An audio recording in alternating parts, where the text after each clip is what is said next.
Very good morning Shri K Muraleedharan. Good morning. Good morning. ഞാൻ ആലോചിക്കായിരുന്നു, നമ്മൾ രാവിലെ എഴുന്നേറ്റ് നല്ല കാര്യങ്ങളൊക്കെ പറയേണ്ട ഒരു ദിവസം സ്ഥിരമായിട്ട് ഈ പൂരം കലക്കലുമായി ബന്ധപ്പെട്ട കാര്യങ്ങൾ പറയാനാണല്ലോ നമ്മൾ പ്രേക്ഷകരെ കാണുന്നതെന്ന് ആലോചിക്കുകയായിരുന്നു. പക്ഷേ എന്ത് ചെയ്യാം, അങ്ങനെ പറയേണ്ടി വരുന്നൊരു സാഹചര്യത്തിലേക്ക് നമ്മൾ എത്തിക്കഴിഞ്ഞു. അല്ല, അത് മാത്രമല്ല, ഇതിൽ വേറൊരു പ്രത്യേകതയും കൂടിയുണ്ട്. ഞാൻ ഈ ജൂൺ 4 റിസൾട്ട് വന്നപ്പോൾ ഇനി ഞാൻ തൃശ്ശൂരേക്കില്ല എന്ന് പറഞ്ഞിട്ട് അവിടെ നിന്ന് ഇറങ്ങിയതാ. പക്ഷേ തൃശ്ശൂർ എന്നെ വിടാണ്ട് ഇങ്ങനെ പിന്നാലെ കൂടിയിരിക്കുക.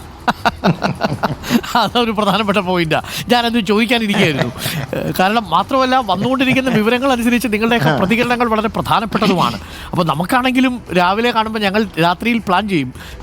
ഇന്നിപ്പോൾ റിപ്പോർട്ട് വരാൻ പോവാണല്ലോ, അപ്പോൾ റിപ്പോർട്ട് വന്നാൽ ആദ്യം എടുക്കേണ്ട പ്രധാനപ്പെട്ട പ്രതികരണം അങ്ങയുടേതാണെന്ന കാര്യത്തിൽ ആർക്കും സംശയമില്ല. അപ്പം ഞങ്ങളുടെ റിപ്പോർട്ടർക്കും ഈ രണ്ടിടത്ത് ഓടി ഓടി തളർന്നു. ഒരിടത്ത് അങ്ങയുടെ വരണം, മറ്റൊന്ന് സുനിൽകുമാറിൻ്റെ അടുത്തേക്ക് പോകണം. രാവിലെ ഒരു വിഭവമായി ഓണത്തിന് അടപ്രഥമൻ ഉണ്ടെന്ന്, സാമ്പാർ ഉണ്ടെന്ന് പറയുന്ന പോലെ. നമുക്ക് വിഷയത്തിലേക്ക് വന്നാൽ ശ്രീ കെ മുരളീധരൻ, ഞാൻ കേൾക്കുകയായിരുന്നു അങ്ങ് ജുഡീഷ്യൽ അന്വേഷണമാണ് ആവശ്യപ്പെട്ടിരിക്കുന്നത്. ജുഡീഷ്യൽ അന്വേഷണം ആവശ്യപ്പെടുന്നതിന് അങ്ങ് പറയുന്ന കാരണം പ്രധാനപ്പെട്ടതാണ്. അതായത് ഇതിന്റെ അതായത് ഇതിന്റെ ബെനിഫിഷ്യറി BJP ആണല്ലോ. ആ BJP തന്നെ പറയുന്നു ജുഡീഷ്യൽ അന്വേഷണം വേണം. സുനിൽകുമാർ പറയുന്നു എന്താണ് ഇനി സത്യം പുറത്തു വരണം. ഞാനും പറയുന്നത് ജുഡീഷ്യൽ അന്വേഷണം വേണം. അപ്പോൾ പ്രധാനപ്പെട്ട 3 സ്ഥാനാർത്ഥികളും ഒരേ ഡിമാൻഡിൽ നിൽക്കുമ്പോൾ ജുഡീഷ്യൽ അന്വേഷണത്തിന് എന്തിനാണ് ഇത്ര താമസം? എന്തിനാ? മാത്രമല്ല, അജിത് കുമാർ ഈ പൂരത്തിൻ്റെ സമയത്ത് തൃശ്ശൂരുണ്ടല്ലോ, അത് ഇതിനൊക്കെ സാക്ഷിയല്ലേ. അപ്പോൾ സാക്ഷിയായിട്ട് ആൾ പറയാണ് എൻ്റെ കീഴുദ്യോഗസ്ഥനാണ് കുഴപ്പങ്ങളുടെ കാരണം എന്ന് പറഞ്ഞാൽ, അപ്പോൾ അജിത് കുമാർ ഒരു ഉത്തരവാദിത്വമില്ലേ? അതുകൊണ്ട് ഈ പൂരം കലക്കി എന്ന് ഞങ്ങൾ വിശ്വസിക്കുന്ന ആളാണ് ശ്രീ അജിത് കുമാർ. ആ അജിത് കുമാറിനെ തന്നെ റിപ്പോർട്ട് ഏൽപ്പിച്ചു എന്ന് പറഞ്ഞാൽ, ഞാൻ നേരത്തെ പറഞ്ഞല്ലോ, കോഴിയെ സംരക്ഷിക്കാൻ കുറുക്കനെ ഏൽപ്പിക്കുന്ന പോലെയാണ്. അതുകൊണ്ട് ഈ റിപ്പോർട്ടിൽ 1200 പേജിൽ ഇനി എന്തൊക്കെ അജിത് കുമാർ എഴുതി വെച്ചാലും ഞങ്ങൾ ഈ റിപ്പോർട്ട് അംഗീകരിക്കുന്നില്ല. ഞങ്ങൾക്ക് ഇതിൻ്റെ കണ്ടൻസ് പുറത്തു വരേണ്ട കാര്യമില്ല. കാരണം ഞങ്ങൾ നേരത്തെ പറഞ്ഞു കഴിഞ്ഞു, അരുൺകുമാർ BJP നേതാക്കളും അജിത് കുമാർ BJP നേതാക്കളുമായിട്ടുള്ള ചർച്ച നടത്തിയതിന് ശേഷം അജിത് കുമാറിനെ ഞങ്ങൾ BJPയുടെ ഏജൻ്റായിട്ടാണ് കാണുന്നത്. അതുകൊണ്ട് തന്നെ അദ്ദേഹം തൃശ്ശൂർ പൂരം സംബന്ധിച്ച് ഒരു റിപ്പോർട്ട് നൽകിയാലും ഞങ്ങളത് അംഗീകരിക്കില്ല. അതുകൊണ്ട് ഞങ്ങൾ ഉറപ്പിച്ച് ഞങ്ങൾ പറയുന്നു ജുഡീഷ്യൽ അന്വേഷണം കൂടിയേ തീരും. ഞാൻ BJP നേതാക്കളുമായി സംസാരിച്ചപ്പോൾ അവർ പറഞ്ഞത് 2 വാചകങ്ങളാണ് അവർ പറഞ്ഞത്. ഒന്ന്, ഇതിനകത്തൊരു ബാഹ്യ ഇടപെടലൊന്നുമില്ല, ഇത് അങ്കിത് അശോകിന് സംഭവിച്ചിരിക്കുന്ന ഒരു കൈപ്പിഴയാണ്, അദ്ദേഹത്തിൻ്റെ പരിചയക്കുറവായിട്ടാണ് ഞങ്ങളതിനെ കാണുന്നത് എന്നാണ് ഏറ്റവും ഒടുവിൽ ഈ വിഷയം പുറത്തു വന്നതിന് ശേഷം BJP നേതാവ് ഗോപാലകൃഷ്ണൻ പ്രതികരിച്ചത്. റിപ്പോർട്ടിനെ ഇപ്പോൾ നമ്മൾ വായിക്കുമ്പോൾ അതിൽ നിന്ന് ഞങ്ങൾക്ക് ലഭിച്ചിരിക്കുന്ന 3 വിവരങ്ങളിൽ ഒരെണ്ണം ബാഹ്യ ഇടപെടലില്ല. രണ്ടാമത്തത്, ഇത് അങ്കിത് അശോകിൻ്റെ ഒരു പരിചയക്കുറവാണ്, ഏകോപനത്തിലുണ്ടായിരിക്കുന്ന പാളിച്ചയാണ് ഇതിൻ്റെ പ്രധാനപ്പെട്ട കാരണം, രാഷ്ട്രീയമായ ഗൂഢാലോചനയില്ല. ഇത് 3ഉം BJP നേതാക്കൾ പറയുന്ന അതേ കാര്യങ്ങളാണ് ശ്രീ കെ മുരളീധരൻ. അല്ല, അതാണ് ഞാൻ പറഞ്ഞത്. ഞാൻ ജുഡീഷ്യൽ അന്വേഷണം ആവശ്യപ്പെടുന്നത്, ഇപ്പോൾ അവിടെ ജയിച്ച സുരേഷ് ഗോപി പറഞ്ഞാലോ ജുഡീഷ്യൽ അന്വേഷണം ആവാന്ന്. അദ്ദേഹം കഴിഞ്ഞ ദിവസം പറഞ്ഞത് എന്താ, ഒരു കള്ളനെ പിടിക്കാൻ വേറെ കള്ളനെ ഏൽപ്പിക്കരുത്. അദ്ദേഹം പറഞ്ഞൊരു വാചകമാണ്. ഇന്നലെ ഗോപാലകൃഷ്ണൻ ഈ ചാനലിനോട് പറഞ്ഞത്, അദ്ദേഹം പറഞ്ഞത് ഞാൻ റിട്ട് കൊടുത്തിട്ടുണ്ട് ഹൈക്കോടതിയിൽ എന്തിനു ജുഡീഷ്യൽ എൻക്വയറിക്ക്. അപ്പം ഞാൻ പറയുന്നത് പിന്നെ ജുഡീഷ്യൽ അന്വേഷണത്തിൻ്റെ തടസ്സം എന്താ? സത്യം പുറത്തു വരട്ടെ. അജിത് കുമാറാണ് ഇതിൻ്റെ പുറകിലെന്നാണ് ഞങ്ങൾ വിശ്വസിക്കുന്നത്. പക്ഷേ ജുഡീഷ്യൽ എൻക്വയറി റിപ്പോർട്ട് വന്നാൽ ഞങ്ങൾക്ക് അത് അംഗീകരിക്കേണ്ടി വരും. അതുകൊണ്ട് എന്തുകൊണ്ട് ജുഡീഷ്യൽ എൻക്വയറി നടത്തുന്നില്ല, അതേ ഞങ്ങൾ ചോദിക്കുന്നുള്ളൂ. നിലവിൽ എന്തായാലും എന്താണ് ഈ റിപ്പോർട്ടിലുള്ളതെങ്കിൽ പോലും അത് BJPയുടെ ഏജന്റ് എന്ന് കോൺഗ്രസ് വിശ്വസിക്കുന്ന അജിത് കുമാർ തയ്യാറാക്കിയ റിപ്പോർട്ട് വിശ്വസിക്കാൻ നിങ്ങൾ തയ്യാറല്ല? അല്ല, ഞങ്ങൾ തയ്യാറല്ല. അജിത് കുമാറിൻ്റെ ഈ റിപ്പോർട്ടൊന്നും ഞങ്ങൾ അംഗീകരിക്കില്ല. ഞങ്ങൾ ജുഡീഷ്യൽ അന്വേഷണത്തിൽ കുറഞ്ഞ ഒന്നുകൊണ്ടും ഞങ്ങൾ തൃപ്തരാവില്ല. ശ്രീ കെ മുരളീധരൻ, അങ്ങനെയാണെങ്കിൽ അതൊരു പ്രതിഷേധത്തിലേക്കും ഒക്കെ വഴിമാറുമോ ഇനി വരുന്ന ദിവസങ്ങളിൽ? കാരണം ഈ റിപ്പോർട്ട് വരും, ആ റിപ്പോർട്ട് നമുക്ക് മനസ്സിലാവുന്നത് പോലെ റിപ്പോർട്ടിലെ കണ്ടന്റിൽ ഞങ്ങൾ ആക്സസ് ചെയ്തിരിക്കുന്നതിൽ 3 പോയിന്റ് ഇവയാണ്. അതങ്ങനെ തന്നെയാണ് റിപ്പോർട്ടെന്ന് ഇപ്പോഴും ഞങ്ങൾ കരുതുന്നു. അതല്ലാതെ അത്ഭുതമൊന്നും അതിൽ സംഭവിക്കാനും സാധ്യതയില്ല. അങ്ങനെയാണെങ്കിൽ ജുഡീഷ്യൽ അന്വേഷണത്തിലേക്ക് പോകണമെങ്കിൽ ശക്തമായ സമ്മർദ്ദം ഇനിയും വേണ്ടി വരും.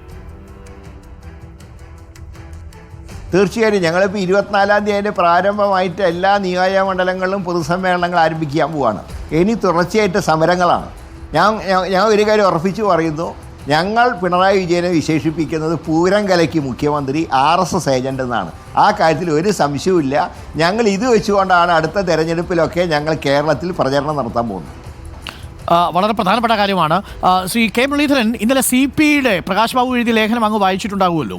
ഇടതുമുന്നണിയുടെ പ്രഖ്യാപിതമായ രാഷ്ട്രീയ നയത്തെ ബോധ്യപ്പെടാത്ത ഒരു ഉദ്യോഗസ്ഥനെ തന്ത്രപ്രധാനമായ ജനങ്ങളുമായി ഇടപഴകുന്ന ഒരു തസ്തികയിൽ വെച്ചുകൊണ്ടിരിക്കുന്നത് ഇടതുമുന്നണിക്ക് നാണക്കേടാണ് എന്നാണ് പ്രകാശ് ബാബു പറഞ്ഞത്.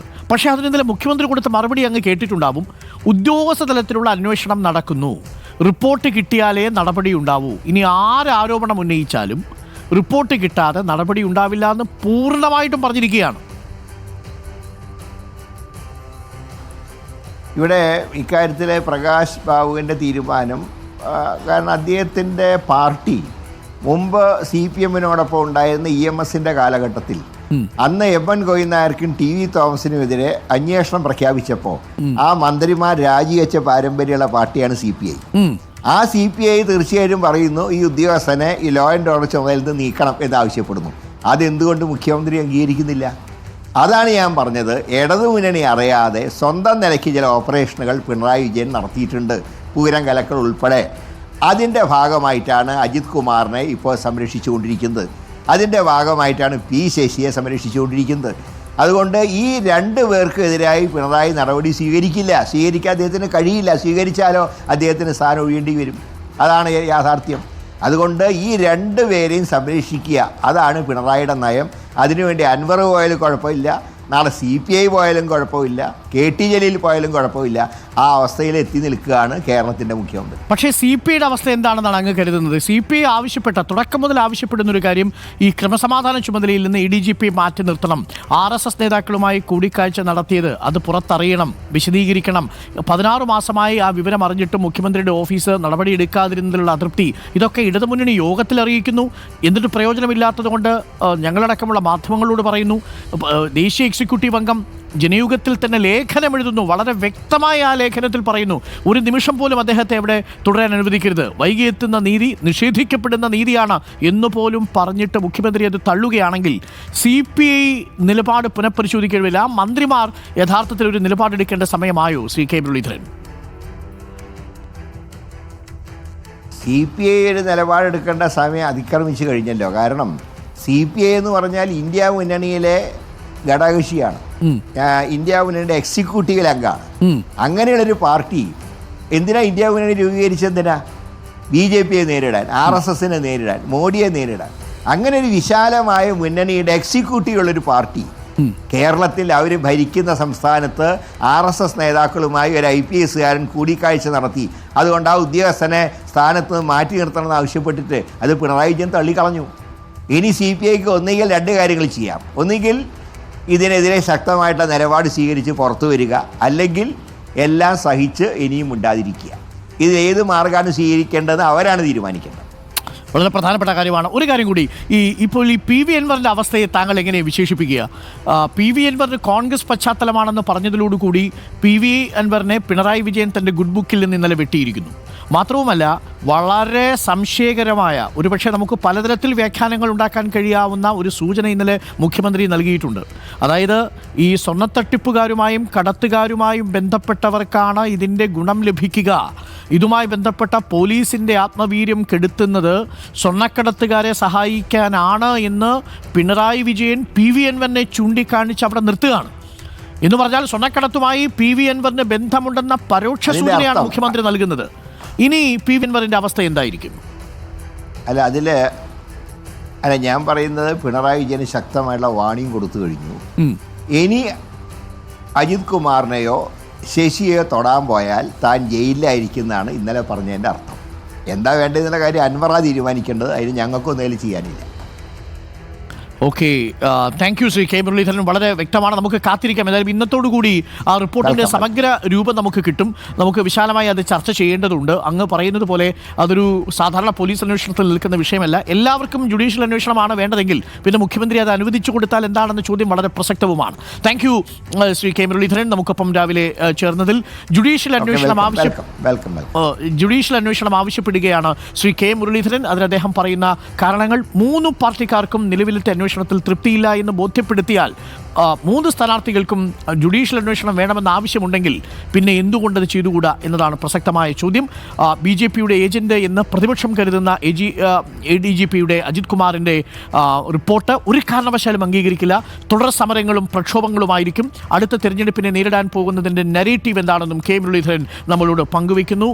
വളരെ പ്രധാനപ്പെട്ട ഗുരുതരമായ ആരോപണമാണ് ഉന്നയിച്ചിരിക്കുന്നത്. ഒരു വലിയ രാഷ്ട്രീയ വിഷയമായി മാറിയിരിക്കുന്നു. CPI RSSനെതിരെ BJPക്കെതിരെ ദേശീയ തലത്തിൽ നിലപാടെടുക്കുന്ന പാർട്ടി, ഇന്ത്യ മുന്നണിയുടെ എക്സിക്യൂട്ടീവിലുള്ള പാർട്ടി, RSSുമായി കൂടിക്കാഴ്ച നടത്തി ഉദ്യോഗസ്ഥരെ മാറ്റണമെന്നാവശ്യപ്പെട്ടിട്ട് മാറ്റാത്ത ഒരു മുന്നണിയിൽ തുടരണമോ എന്നത് അവരാണ് തീരുമാനിക്കേണ്ടത് എന്ന് കെ മുരളീധരൻ പറയുന്നതിന് ഒരുപാട് രാഷ്ട്രീയ പ്രാധാന്യമുണ്ട്.